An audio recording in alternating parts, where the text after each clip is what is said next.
Bonjour et bienvenue. Nous voici enfin dans un nouvel épisode de Pied à terre, les secrets sous nos semelles. Le podcast qui explore tout ce que vous devez savoir sur vos pieds et comment prendre soin de ce précieux support qui nous porte au quotidien. Avant de plonger la tête la première dans les mystères de nos pieds, laissez-moi me présenter rapidement, histoire de ne pas partir en voyage sans guide. Je m'appelle Nadie Grudet. Je suis réflexologue passionnée depuis quelques années déjà, avec une formation, entre autres, en réflexologie plantaire selon l'énergétique chinoise. Et je rencontre quotidiennement des personnes en quête de bien-être ou de mieux-être, et cela naturellement. Aujourd'hui, pour ce nouvel épisode, je vous propose d'aborder le déroulement d'une séance de réflexologie plantaire, de l'avant-séance à l'après-séance. Et oui, parce que vous parlez de cette belle pratique, c'est génial. Mais savoir comment cela se passe concrètement, ça peut être intéressant aussi, non? Vous apprendrez donc tout sur le déroulement de la séance, les contre-indications et les précautions à prendre, et pourquoi chaque séance est souvent unique. Et bien sûr, on garde une touche de légèreté et d'humour pour rendre le tout plus agréable, mais surtout pour que vous passiez un bon moment. Avant d'entrer dans le vif du sujet et de découvrir le déroulement exact d'une séance de réflexologie, prenons un moment pour parler de la préparation et des précautions à prendre. Vous allez voir, quelques petites astuces peuvent vraiment améliorer votre expérience. Tout d'abord, le jour de votre séance, il est essentiel de penser à quelques éléments pratiques pour profiter pleinement du soin. Prévoyez de porter un vêtement assez large ou souple, idéalement facile à remonter jusqu'aux genoux ou presque. Un legging ou un pantalon stretch feront parfaitement l'affaire.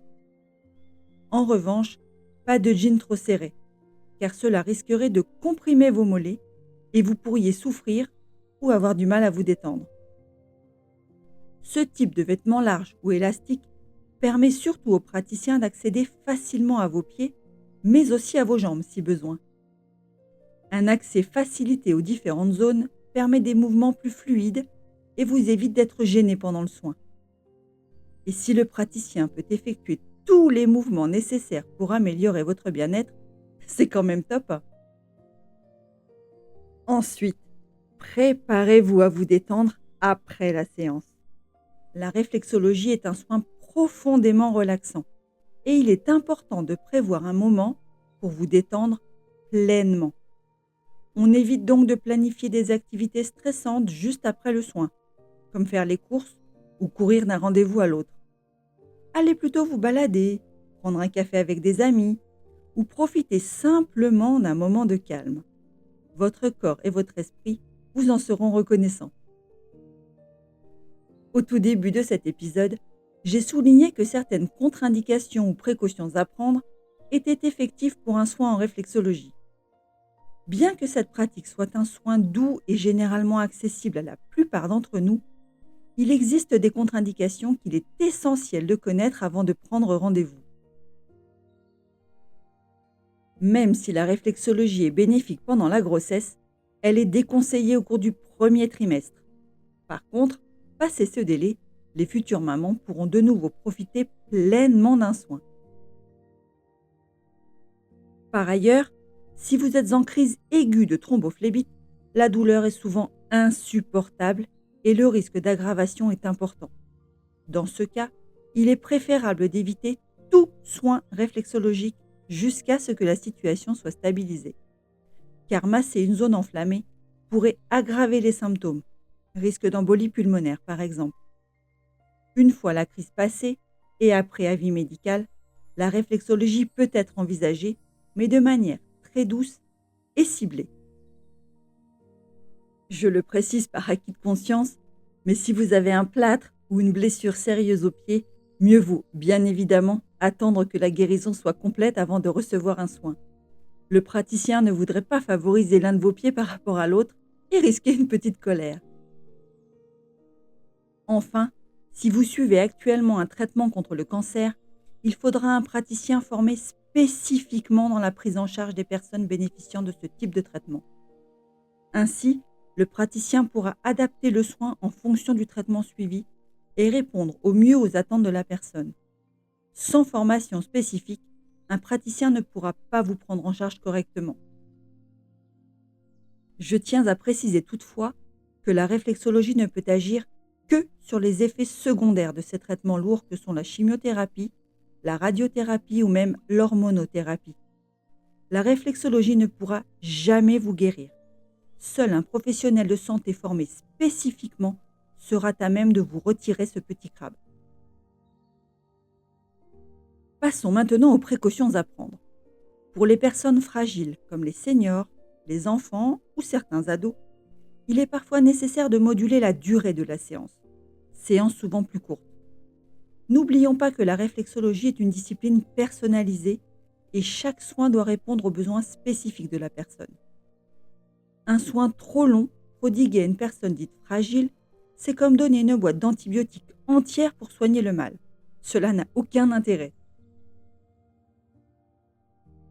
Maintenant que vous êtes prêts, passons à la séance en elle-même. Voici un aperçu détaillé de ce qui se passe lors d'un soin de réflexologie. Tout commence par un accueil chaleureux et avec le sourire. Enfin, me concernant en tout cas. Le praticien prend le temps de vous écouter et bien évidemment sans aucun jugement. Vous allez pouvoir expliquer vos attentes, vos besoins et vos préoccupations. C'est aussi l'occasion de partager des informations sur votre santé générale, notamment si vous prenez des médicaments, si vous avez des allergies ou des blessures qui pourraient influencer le soin. L'écoute active de la part du praticien est un élément clé. Il saura vous écouter, vous guider et vous accompagner le mieux possible. J'insiste cependant sur le fait que votre praticien en réflexologie n'est pas un psy ni un médecin. Chacun sa formation et ses compétences professionnelles et les moutons seront bien gardés. Une fois ce petit entretien passé, vous êtes ensuite installé soit sur un siège confortable, soit sur une table de massage moelleuse. Ça, c'est fonction de chaque praticien. Et si vous êtes vraiment chanceux, vous aurez peut-être même le droit, en hiver, à une couverture chauffante sur la table de massage. Parce qu'après tout, comme on dit, si le dos est bien au chaud, les pieds se sentent tout de suite prêts à faire la fête. À ce moment-là, vous risquez de fondre de plaisir et de détente. Le réflexologue vous couvre d'un linge, comme une couverture en hiver ou un paréo en été, pour préserver votre intimité, même si vous gardez bien évidemment vos vêtements pendant la séance. Mais cette petite attention vous permet de vous sentir à l'aise et détendu comme dans un cocon douillet. Pour garantir une expérience optimale, le praticien peut utiliser un support de massage, comme une huile douce, aromatisée ou non, une crème nourrissante ou même du talc pour que tout glisse à la perfection. Et c'est à ce moment-là que le praticien commence alors à mettre ses super pouces en action sous vos pieds, comme un chef d'orchestre guidant une symphonie de relaxation. Pendant une durée comprise entre 30 et 45 minutes, il exerce des pressions plus ou moins douces en fonction du praticien et de la formation suivie. Il effectue également des mouvements spécifiques sur des zones de vos pieds en relation avec différents organes et systèmes de votre corps, mais surtout en lien avec la problématique que vous lui avez exposée en début de séance. Ces mouvements vont donc vous permettre de vous sentir réellement mieux. Vous pouvez ressentir une sensation de relaxation profonde, un peu comme si vos pieds étaient enfin en vacances, mais parfois aussi un léger inconfort. Zone de pied sensible par exemple, si une zone est particulièrement tendue ou bloquée. Mais pas de panique, c'est tout à fait normal. Cela fait partie du processus de rééquilibrage, un peu comme remettre en place un meuble après un déménagement. Pour peaufiner ce soin, votre praticien, selon ses super pouvoirs, enfin, selon sa formation, pourra ajouter quelques pressions bien placées ou des mouvements inspirés d'autres formes de réflexologie. Faciale, palmaire, auriculothérapie. Bref, tout un arsenal bien-être. La première séance est souvent une prise de contact, mais après, il se laisse guider par son instinct et vos orteils. À la fin du soin, votre praticien prendra un moment pour discuter avec vous. Il vous demandera notamment vos ressentis immédiats.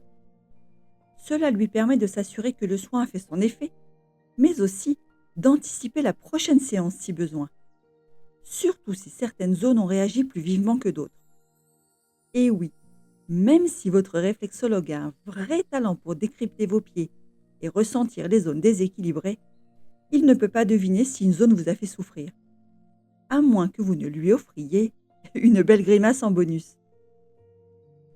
Il ajustera donc le soin à la fois suivante pour maximiser les bienfaits. Bref, c'est un peu comme une bonne série. Chaque épisode devient encore plus captivant. Enfin, le praticien vous proposera un verre d'eau pour aider à réhydrater votre corps et soulager la sensation de bouche sèche fréquente chez les personnes qui font un soin. Mais il est important également de boire de l'eau chez vous aussi après le soin, car cela soutient le processus de détoxification que le soin peut avoir déclenché. En gros, vous allez boire comme un poisson, mais votre corps vous remerciera. Je pense qu'il est important de préciser qu'au cours des 24 heures suivant la séance, vous pourriez remarquer quelques réactions corporelles intéressantes et surprenantes, qui sont en fait des signes positifs du travail effectué.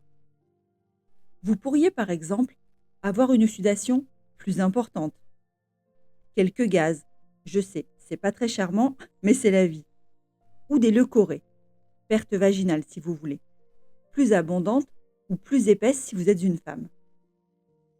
Ces réactions sont en réalité de bons signes.